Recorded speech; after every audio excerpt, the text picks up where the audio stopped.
রোগ সারাতে দোকান থেকে যে ওষুধটা কিনে এনে খাচ্ছেন সেই ওষুধটাই রোগের ডিপো নয় তো। আপনি ওষুধ খাচ্ছেন নাকি বিষ খাচ্ছেন? রোগ সারবে বলে যেটা নিশ্চিন্তে খাচ্ছেন সেটা জাল নয় তো। এই কথা কেন বলছি জানতে দেখুন এই প্রতিবেদন।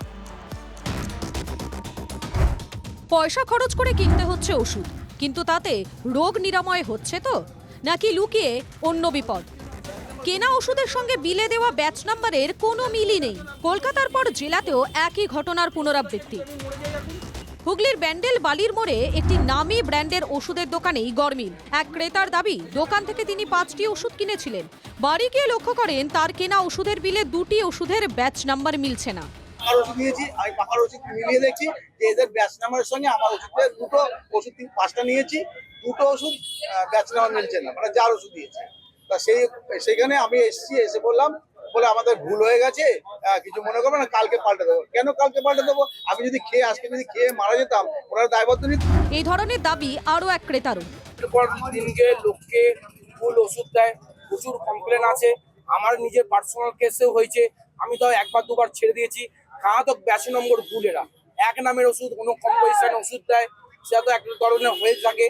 কিন্তু তাছাড়া আজকে যে ওষুধটা দিয়েছে মারাত্মক ভুল, সেই ওষুধ হচ্ছে ব্যাচ নম্বরটাই ভুল। এদের স্টকে এই ব্যাচ নম্বরের ওষুধই নেই।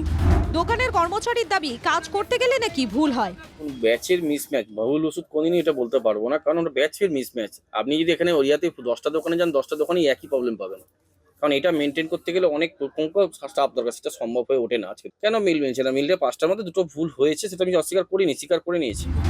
কর্মচারী বলছেন ভুল হয়েছে, কিন্তু এই নামী ব্র্যান্ডের ওষুধের একাধিক দোকানে এই অভিযোগে উঠছে, ওই ব্যাচ নাম্বার দিয়ে যদি জাল ওষুধ হতো তাহলে বিপদ ওত পেতে আছে ওষুধেও। তো বড় ওষুধের দোকান বা কত বড় ফার্মাসি তার উপরে আদৌ নির্ভর করে না।